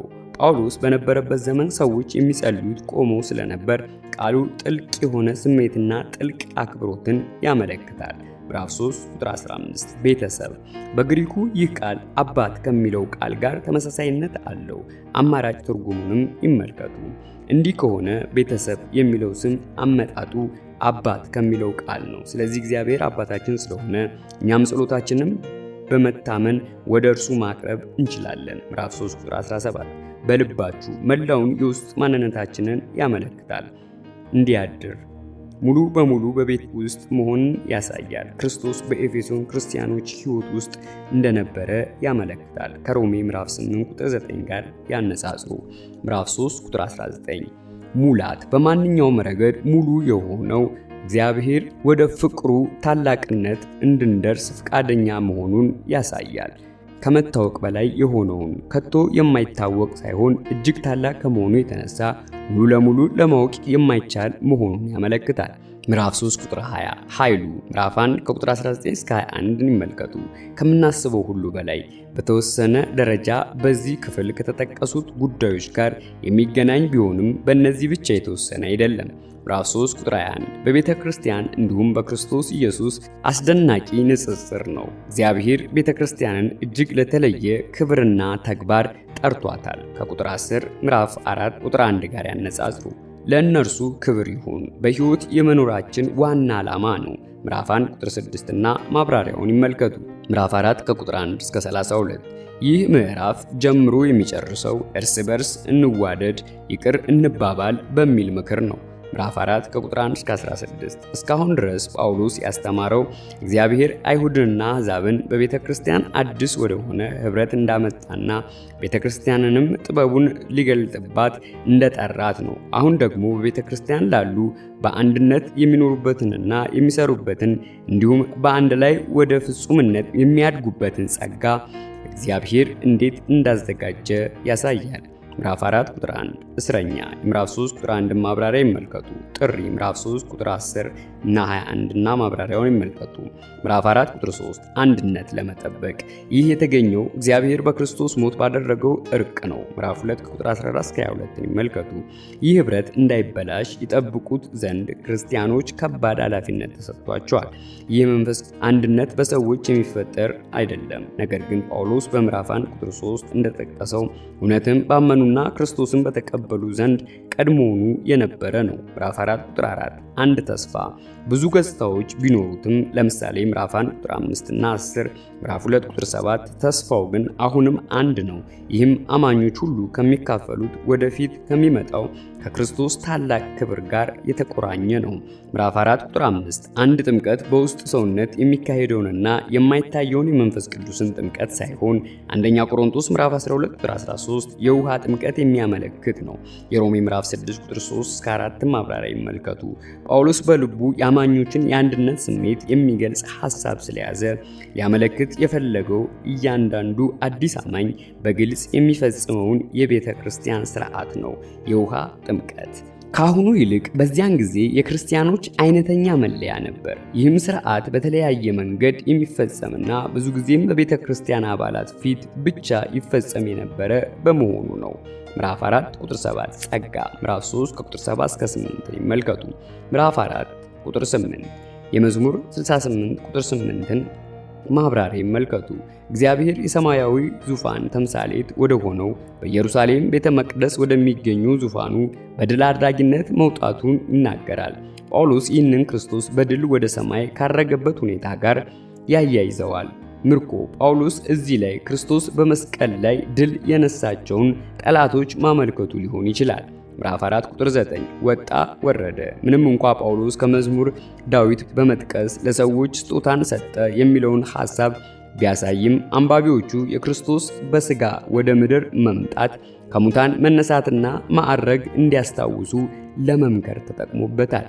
አንዳንድ ሰዎች እንደሚያስቡትና አንዳንድ ተርጓሚዎች እንደሚናገሩት ይህ ክፍል ክርስቶስ ወደ ገሃነም እንደወረደ ላያመለክት ይችላል። ምዕራፍ 4 ቁጥር 11 ሐዋርያት እዚህ ላይ የተጠቀሱት ቤተክርስቲያንን በመመስረት ረገድ ካላቸው ሚና አንጻር ነው። ምዕራፍ 2 ቁጥር 20 ይመልከቱ። ስለ መጀመሪያዎቹ ሐዋርያት አመራረጥ ሐዋርያት ሥራ ምዕራፍ 1 ከቁጥር 21 እስከ 22 ይመልከቱ። የማርቆስ ወንጌል ምዕራፍ 6 ቁጥር 30፣ የሮሜ ምዕራፍ 1 ቁጥር 1፣ አንደኛ ቆሮንቶስ ምዕራፍ 1 ቁጥር 1፣ ዕብራውያን ምዕራፍ 3 ቁጥር 1ን ማብራሪያ ይመልከቱ። ጳውሎስም ሐዋርያ ነበር። ምዕራፍ 1 ቁጥር 1ን ይመልከቱ። ነቢያት እግዚአብሔር ለሕዝቡ የሚያስፈልጋቸውን ነገር ወይም ላሉበት ሁኔታ መልእክት የሚያስተላልፍባቸው ሰዎች ናቸው። አንደኛ ቆሮንቶስ ምዕራፍ 14 ቁጥር 3 እስከ 4ን ይመልከቱ። አንደኛ ቆሮንቶስ ምዕራፍ 12 ቁጥር 10ን ማብራሪያ ይመልከቱ። ወንጌል ሰባኪዎች ሐዋርያት ሥራ ምዕራፍ 21 ቁጥር 8፣ አንደኛ ቆሮንቶስ ምዕራፍ 1 ቁጥር 17ን ይመልከቱ። ሌሎች ስጦታዎች ያላቸው ሰዎች ቤተክርስቲያንን እንድታድግ በማነጽ ሲያግዙ፣ የወንጌል ሰባኪዎች ግን ቤተክርስቲያንን በቁጥር እንድታድግና እንድትሰፋ የሚያግዙ ናቸው። በቁጥር 12 ላይ የተጠቀሰው ዓላማ ቅዱሳን ለአገልግሎት ሥራ ለማዘጋጀት እስከሆነ ድረስ ከልዩ ልዩ አገልግሎታቸው መካከል ሌሎች ክርስቲያኖችን በምስክርነታቸው ይጸኑ ዘንድ መርዳት እንደሆነ መገመት ይቻላል። እረኞችና አስተማሪዎች በግሪኩ ሰዋሰው ሌሎቹ የሚለው ቃል ሁለቱም በአንድ ላይ የሚመለከት ነው። ይህ ስጦታ ያላቸው ሁለቱ ክፍሎች በጥብቅ የተያያዙ መሆናቸው ግልጽ ነው። የእረኝነት አገልግሎት ያላቸው የእግዚአብሔርን ሕዝብ ከእግዚአብሔር ቃል ትምህርት ይመግባሉ። እነርሱ እንደ አስተማሪዎች ልዩ የማስተማር ስጦታ አላቸው። ከአንደኛ ጢሞቴዎስ ምዕራፍ 3 ቁጥር 2 ጋር ያነጻጽሩ። የሰጠ እርሱ ነው። ከመዝሙር 68 የተወሰደውን ጥቅስ ፍጹም የሆነ ትርጉም የሚሰጠው ስጦታዎችንም የሰጠው ክርስቶስ ወደ ሰማይ ያረገው ጌታ እንደሆነ ሲቆጥር ነው። ምዕራፍ 4 ቁጥር 12 የክርስቶስ አካል ይገነባ ዘንድ። ቁጥር 16ን ይመልከቱ። መንፈሳዊ ስጦታዎች ለግል ጥቅም የሚውሉ ሳይሆኑ ለክርስቶስ አካል ማለትም ለቤተ ክርስቲያን የተሰጡ ናቸው። ይገነባ ዘንድ የሚለው የምዕራፍ 2 ከቁጥር 19 እስከ 22 የምሳሌን ያንጸባርቃል። ሁለቱም ጽንሰ ሐሳቦች ማለትም አካልና ሕንፃ በአንድነት ሲሆኑ ቁልፍ የሆነውን የእድገት ሐሳብ በአጽንኦት ይገልጻሉ። ቅዱሳንን ለአገልግሎት ሥራ ለማዘጋጀት በቁጥር 11 ላይ የተጠቀሱትን የምዕመናንን ሥራ የሚሰሩ ሳይሆኑ ምዕመን ራሳቸውን እንዲሰሩ የሚያዘጋጃቸው ነው። ምዕራፍ 4 ቁጥር 13 የእግዚአብሔር ልጅ በማወቅ አንድነት የፍቅር ስሜት ወይም ሃይማኖታዊ ዝንባሌ ብቻ ሳይሆን ስለ እውነትና ስለ እግዚአብሔር ልጅ ሊኖረን የሚገባንን ዕውቀት ያመለክታል። በማመን በዚህ ቦታ ማመን የሚለው ቃል የሚያሳየው ክርስቲያኖች ስለ ክርስቶስ ያላቸው ጽኑ እምነትና ስለ እርሱ ስለሚሰጡት ትምህርት ያላቸውን አመለካከት ነው። በሐዋርያት ሥራ ምዕራፍ 2 ቁጥር 42 ለሐዋርያት ትምህርት ከሚለው ጋር ያነጻጽሩ። ለአንድነት በቁጥር 1 እስከ 6 ላይ የተጠቀሰው ሐሳብ የሚያንጸባርቅ ነው። በክርስቶስ ወዳለው ፍጹምነት በክርስቶስ ትምህርት ዕውቀት ማደግን ወይም ከሌሎች ሰዎች ጋር ባለው ግንኙነት የሚገልጸውን የግል ብስለት ሳይሆን ከቁጥር 2 እስከ 3 ያነጻጽሩ። ፍጹም ሚዛናዊ በሆነው በክርስቶስ ባህሪ ማደግን ያሳያል። እስከምን ድረስ ጊዜን ብቻ የሚያሳይ ሳይሆን ዓላማንም ያመለክታል። ምዕራፍ 4 ቁጥር 14 እየተነዳን በባህር ላይ ወዲያና ወዲህ የሚል ጀልባን ምሳሌ በማድረግ ጠንካራና ጽኑ ያልሆኑ ክርስቲያኖችን የሚያሳይ ቃል ነው። ትምህርት እንደ አሁኑ ዘመን በቀድሞ ጊዜ በእምነታቸው ያልጠነከሩትን በቀላሉ ከመንገድ የሚያስቱ አያሌ የተዛቡ ትምህርቶችና ኑፋቂዎች ነበሩ። ረቂቅ ተንኮልና ማታለል አንዳንድ ጊዜ ክርስቲያኖችን በክርስቶስ ካላቸው እምነት የሚያስቷቸው ሰዎች ባለማወቅና በየዋህነት ሳይሆን ሆን ብለው በክፋትና በማታለል ነው። ከአንደኛ ጢሞቴዎስ ምዕራፍ 4 ከቁጥር 1 እስከ 2 ጋር ያነጻጽሩ። ሕፃናት በቁጥር 13 ላይ ከተገለጸው ብስለት ጋር ያነጻጽሩ። ምዕራፍ 4 ቁጥር 15 እውነት በፍቅር የተናገርን እውነተኛና ፍቅር የተሞላ ያኗኗር ሁኔታ ያሳያል። ራስ ወደ ሆነው እናድጋለን። ክርስቶስ የአካሉ ማለትም የቤተ ክርስቲያን ራስ እንደሆነ በምሳሌነት በመጥቀስ በቁጥር 13 ላይ ባለው ሐሳብ መጠነኛ ለውጥ ተደርጎ የቀረበ ነው። ስለዚህ ጳውሎስ በቅድሚያ የሚናገረው በአንድነት ስለሆነው እድገት ነው። የሚገነባው የክርስቶስ አካል ነው። ቁጥር 12 በቁጥር 13 ላይ እንደተገለጸው ሁላችንም በህብረት ወደ ፍጹምነት ደረጃ እናድጋለን። ምዕራፍ 4 ቁጥር 16 የአካሉ ራስ እየመራው ስለሚያድገው አካል ሁኔታ ለማስረዳት የቀረበ ጠለቅ ያለ ምሳሌ ነው። የአካል ብልቶች በእድገት ሂደት ውስጥ እርስ በርስ ይረዳዳሉ። ይህም በቁጥር 11 እስከ 13 የተጠቀሰውን የእግዚአብሔርን ሐሳብ የመደገፍ አገልግሎት በስዕላዊ መልኩ ያቀርባል። በፍቅር ያለዚህ ወደ ፍጹም እድገትና አንድነት መድረስ አይቻልም። ከቁጥር 2 እና 15 ጋር ያነጻጽሩ።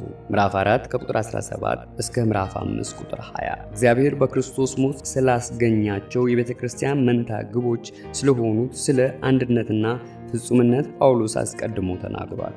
አሁን ደግሞ የእግዚአብሔር በሆኑት ዘንድ ቅድስና ዋነኛ ጉዳይ እንደሆነ ያሳያል።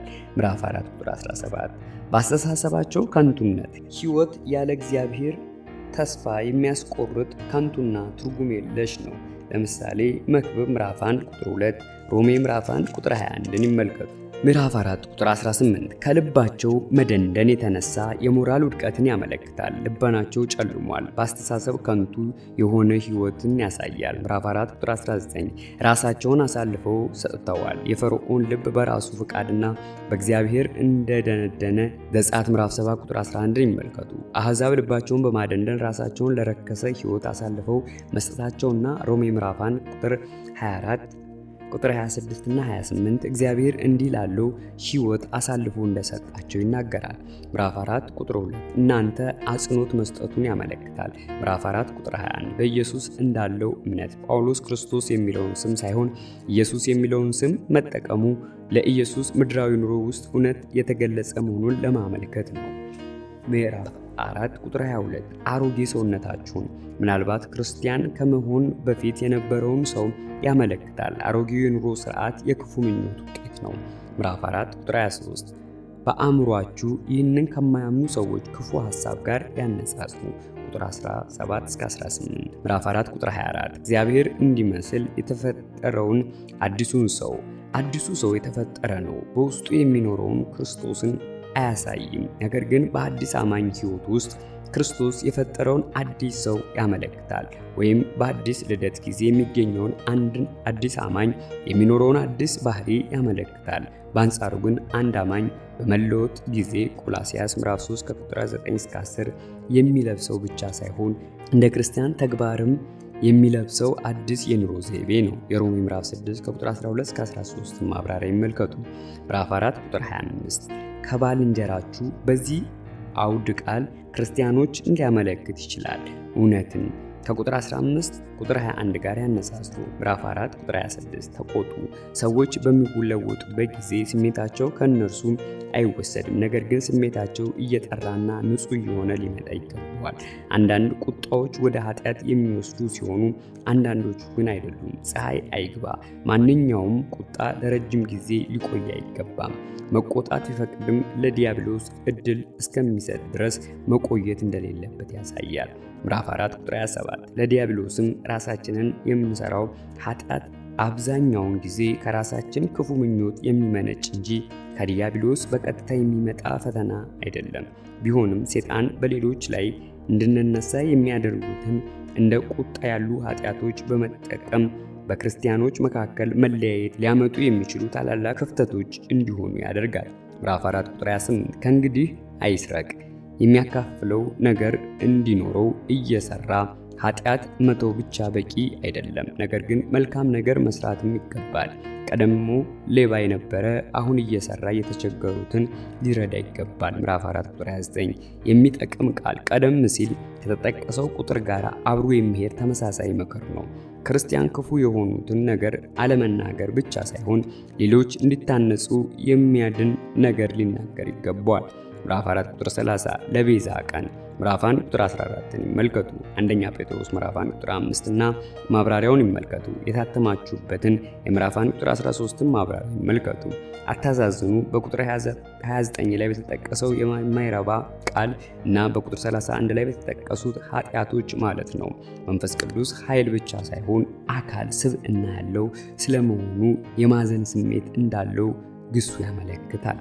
ምዕራፍ 4 ቁጥር 31 መራርነት፣ ክፋት፣ እንዲህ ያሉ ነገሮች መንፈስ ቅዱስ ያሳዝናሉ።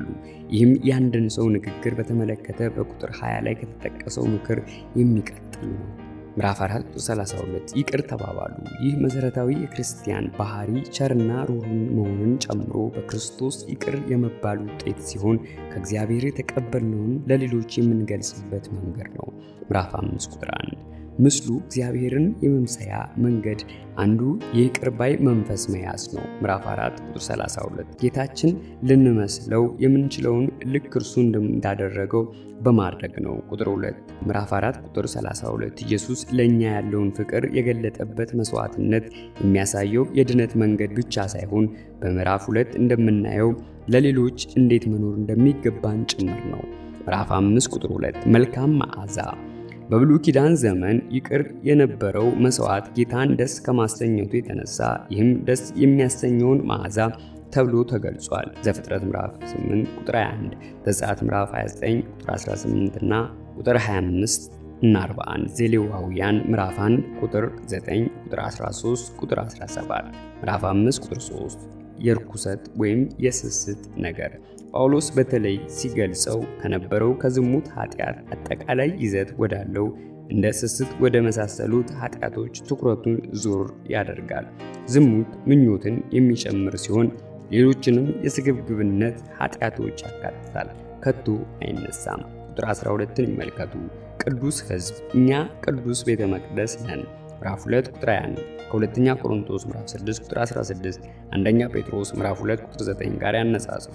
ምዕራፍ 5 ቁጥር 4 ተራ የሆነ ንግግር፣ ዋዛ ፈዛዛ አውዱ እንዲሁም የሚያሳፍር የሚለው ቃል የሚያሳየው ተራ ቀልድ ሳይሆን ጸያፍና የማያንጽ ፌዘን ነው። የምታመሰግኑ እግዚአብሔር ለሰጠን ነገር ሁሉ አመስጋኞች በመሆን ክፉ ሐሳብና ንግግርን ልናስወግድ እንችላለን። ምዕራፍ 5 ቁጥር 5 አመንዝራ ወይም ርኩስ ወይም ስስታም ቁጥር 3ን ይመልከቱ። ጣዖት አምላኪ ከቆላስያስ ምዕራፍ 3 ቁጥር 5 ጋር ያነጻጽሩ። ስግብግብ ሰው ከእግዚአብሔር ይልቅ ብዙ ቁሳቁሶችን ይፈልጋል፣ በእግዚአብሔር ምትክ ሌሎች ነገሮችን ይወዳል። ስለዚህ ጣዖት አምላኪ ይሆናል። ርስት በአመንዝራዊነትና በሌሎች የስስት ኃጢአቶች የሚኖር እግዚአብሔርን ይበድላል። እግዚአብሔርም በመንግስቱ እድል ፈንታ እንዳይኖረው ያደርገዋል። የአንደኛ ቆሮንቶስ ምዕራፍ 6 ቁጥር 9 እና 11 ማብራሪያ ይመልከቱ። ምዕራፍ 5 ቁጥር 6 አያታሏችሁ፣ የኤፌሶን ክርስቲያኖች በርኩሰታችሁ ምክንያት የእግዚአብሔር ቁጣ አይምጣባችሁም ብለው አንዳንድ አስተማሪዎች እንደሚያስተምሩ ጳውሎስ ያውቃል። እንዲህ ያለው ትምህርት በርኩሰት የሚኖር በክርስቶስ መንግስት ርስት ይኖረዋል ብሎ አንድ ሰው እንዲያስብና እንዲስት ሊያደርገው ይችላል። ምዕራፍ 5 ቁጥር 7 አትተባበሩ። ክርስቲያኖች ምንም እንኳ ክርስቶስ እንዳደረገው ጤናማ የሆነ ማህበራዊ ህይወትን መኖር ቢገባቸውም የሉቃስ ወንጌል ምዕራፍ 5 ከቁጥር 30 እስከ 32፣ ምዕራፍ 15 ከቁጥር 1 እስከ 2 ኃጢአት ከሞላበት ከማያምኑ ሰዎች የኑሮ ዘይቤ ጋር መተባበር የለባቸውም። ምዕራፍ 5 ቁጥር 8 ጨለማ ብርሃን። ይህ ክፍል በብርሃንና በጨለማ መካከል ንጽጽር ያደርጋል። ይህም የእርሱ ማለትም ንጽህና እውነት የሆነው ብርሃን አንደኛ ዮሐንስ ምዕራፍ 1 ቁጥር 5 በሕይወታቸው የበራ ብቻ ሳይሆን ጨለማ ለወረሰው ለሰው ባህሪ ብርሃን የመፈንጠቂያ መንገድ መሆናቸውን ለማሳየት ነው። የማቴዎስ ወንጌል ምዕራፍ 5 ቁጥር 14፣ ምዕራፍ 5 ቁጥር 9 የብርሃን ፍሬ ቅይጥ ተለዋጭ ዘይቤ ቢሆንም ትርጉሙ ግን ግልጽ ነው። ብርሃን ፍሬያማ ነው። ብርሃን በእጽዋት እድገት ላይ የሚያመጣውን ለውጥ ልብ ይላሉ። በእግዚአብሔር ብርሃን የሚኖሩ የመልካም ስነ ምግባር ፍሬ አላቸው። ከገላትያ ምዕራፍ 5 ከቁጥር 22 እስከ 23 ጋር ያነጻጽሩ። በጨለማ የሚኖሩ ግን እንዲህ ያለ ፍሬ አይታይባቸውም። ቁጥር 11ን ይመልከቱ። ምዕራፍ 5 ቁጥር 11 ምንም አይነት ግንኙነት አይኑራችሁ። ቁጥር 7ን ይመልከቱ። ግለጡት። ብርሃንን በባህሪው በጨለማ ውስጥ ያለውን ይገልጣል። ንጽጽሩም ኃጢአት ምን እንደሆነ ያሳያል። ምዕራፍ 5 ቁጥር 12 መናገር ራሱ አሳፋሪ ነውና ክርስቲያኖች ሕይወታቸው ለሌሎች ብርሃን እንዲሆን በክፋት ውስጥ ሊኖሩ አይገባቸውም። ምዕራፍ 5 ከቁጥር 13 እስከ 14 ነገር ሁሉ እንዲታይ ጳውሎስ እነዚህን ቃላት በመደጋገም ሁሉን የሚገልጠው የእግዚአብሔርን ብርሃን ባህሪና ሊቀር የማይችለውን ውጤት በአጽንኦት የሚናገር ይመስላል። ምዕራፍ 5 ቁጥር 14 አንተ የተኛ ከሙታን የኃጢአተኞችን ሁኔታ የሚገልጽ ቃላት ናቸው። ከምዕራፍ 2 ቁጥር 1 ጋር ያነጻጹ። ክርስቶስ ያበራልሃል ሕይወት በሚሰጠው ብርሃኑ አማካይነት ነው። ምዕራፍ 5 ቁጥር 15 ጥበብ እንደሌላቸው ጥበበኞች ጳውሎስ በብርሃንና በጨለማ መካከል ሲያደርገው ከነበረው ንጽጽር በጥበብና በሞኝነት መካከል ወዳለው ንጽጽር ዞር ይላል። ምዕራፍ 5 ቁጥር 16 ዘመኑን ሰነፍ ሰው ለሕይወት ምንም እቅድ የለውም። ክፉ በሆነው ዓለም ለእግዚአብሔር ሊኖር የሚችልበትን አጋጣሚ ሳይጠቀምበት ያመልጠዋል። ምዕራፍ 5 ቁጥር 17 ሞኞች አስተውሉ። ጳውሎስ አሁንም ንጽጽሩን በመቀጠል ሞኝ ሰው ያገኘውን አጋጣሚ በሚገባ ባለመጠቀሙ ጊዜ የሚያመልጠው ብቻ ሳይሆን ከዚህም በላይ የሆነ መሰረታዊ ችግር እንዳለበት ያመለክታል። ይህ ችግር እግዚአብሔር ለሰው ሁሉ እንዲሁም ለክርስቲያኖች ያለውን ዓላማ ምን እንደሆነ አለማስተዋሉ ነው። በኤፌሶን መልእክት ውስጥ የእግዚአብሔር ዓላማ መሰረታዊ አብይ ርዕስ ነው። ምዕራፍ 1ን ይመልከቱ።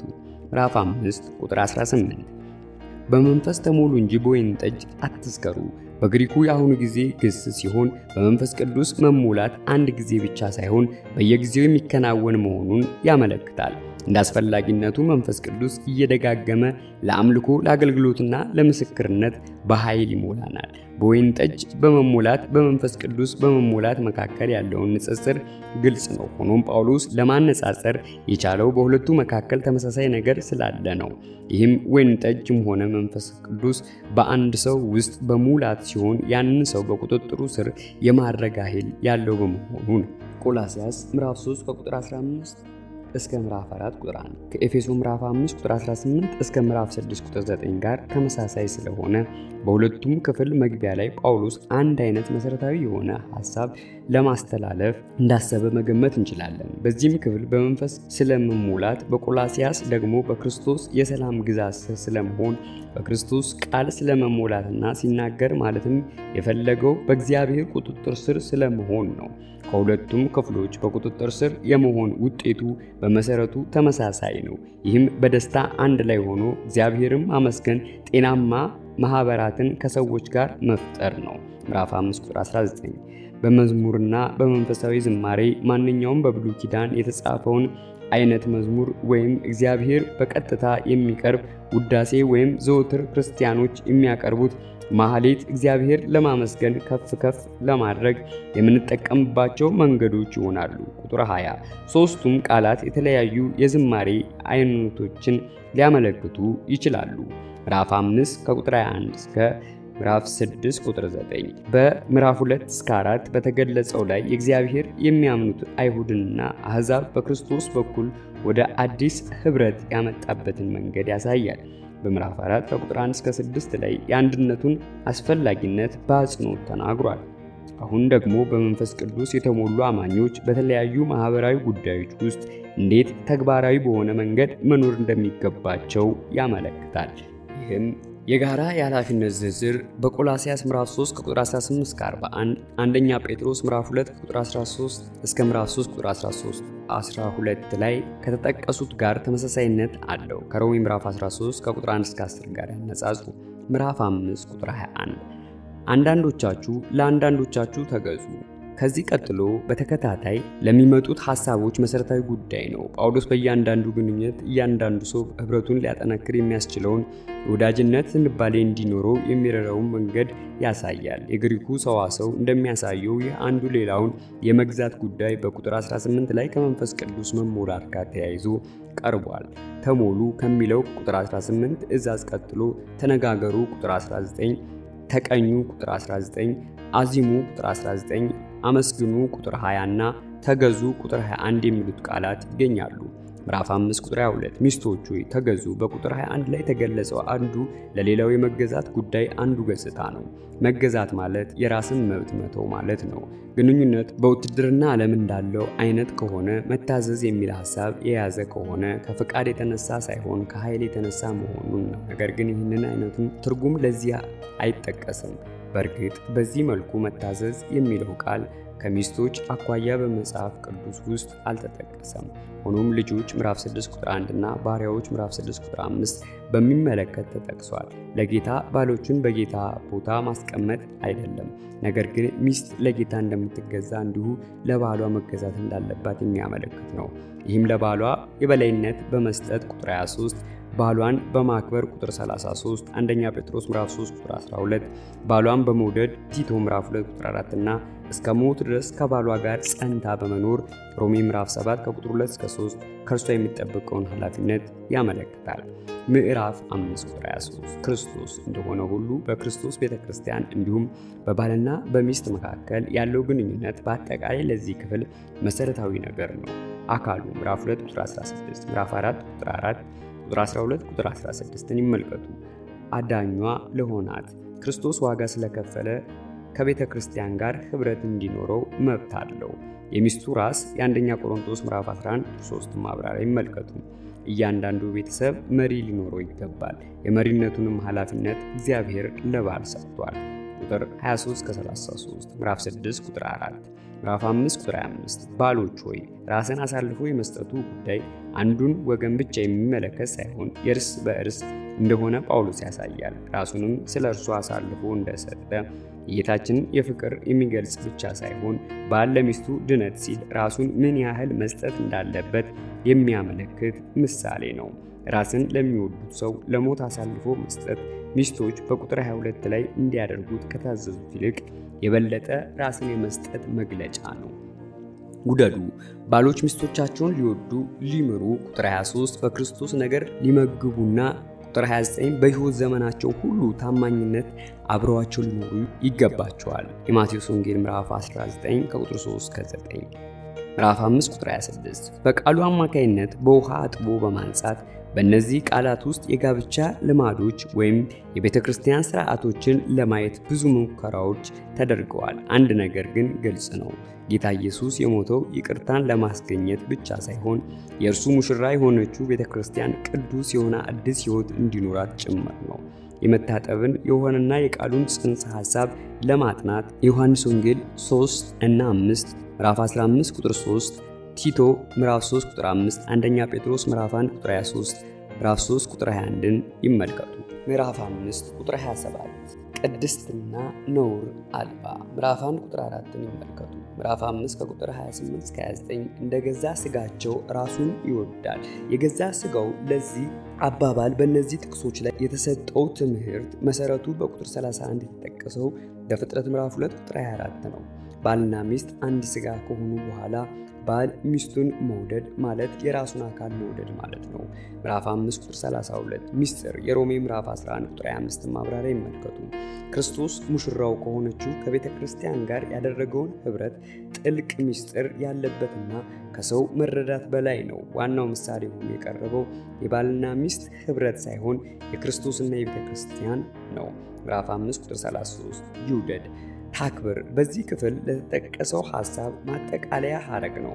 ምዕራፍ 6 ቁጥር 1 በጌታ ልጆች ለወላጆቻቸው ቢታዘዙ ለክርስቶስ ማድረግ ከሚገባቸው ነገር አንዱን አደረጉ ማለት ነው። የክርስቶስን ምሳሌ ከሉቃስ ምዕራፍ 2 ቁጥር 51 እና ዕብራውያን ምዕራፍ 5 ቁጥር 8ን ይመልከቱ።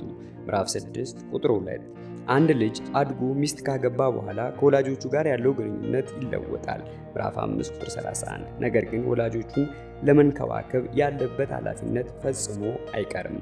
አንደኛ ጢሞቴዎስ ምዕራፍ 5 ቁጥር 4፣ ምዕራፍ 6 ቁጥር 3 በምድር ላይ ይህ ትእዛዝ በሚገኝበት በዘዳግም ምዕራፍ 5 ቁጥር 16፣ በዘጸአት ምዕራፍ 20 ቁጥር 12 ይመልከቱ።